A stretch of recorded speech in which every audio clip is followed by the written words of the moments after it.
Hey there, it's Corambo, reporting in. Today has finally come to release this unit data.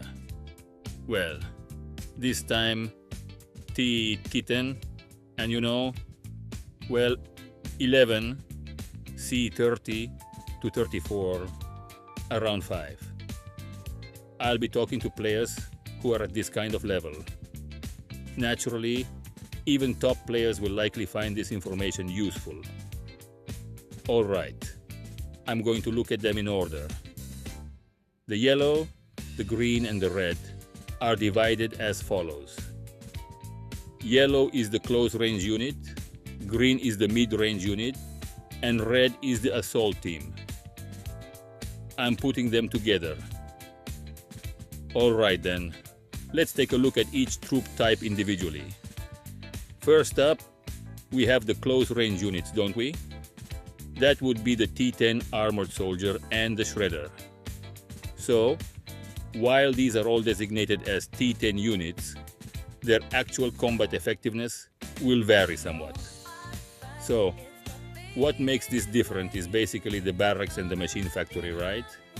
You can prepare 2 of each, but it's a technology unit, isn't it? When these go to the manufacturing plant, only one is produced. So they naturally become very expensive helicopters, don't they? Perhaps because of that, even though it's the same tier 10, its combat power is set considerably higher. So it seems that even for the same close range units, the numbers are different.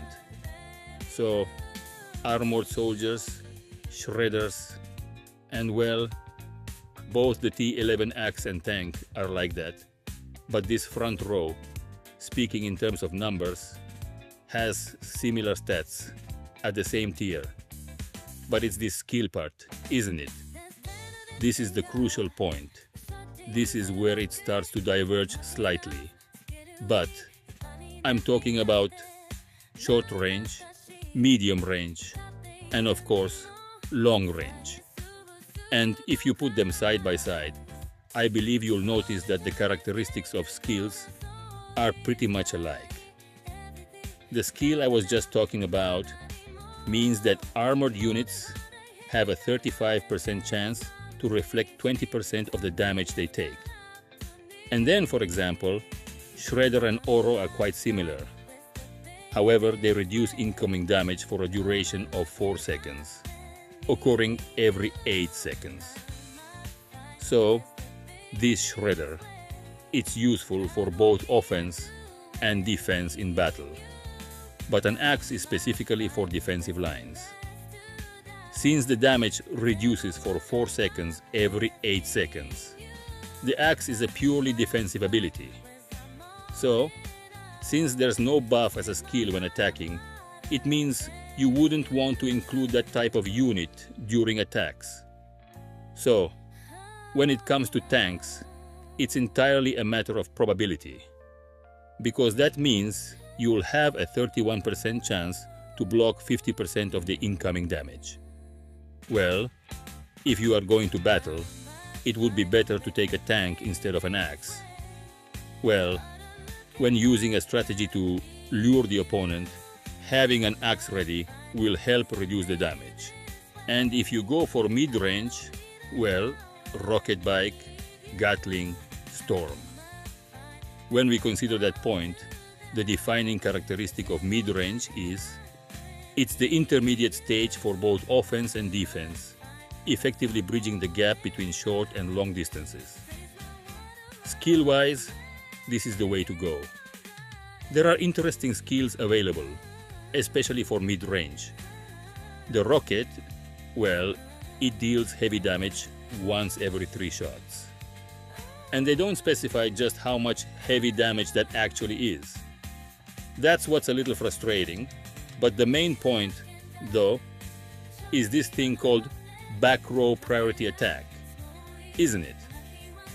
By the way, Storm has this feature as well. After 3 attacks, it performs 3 different types of soldier attacks.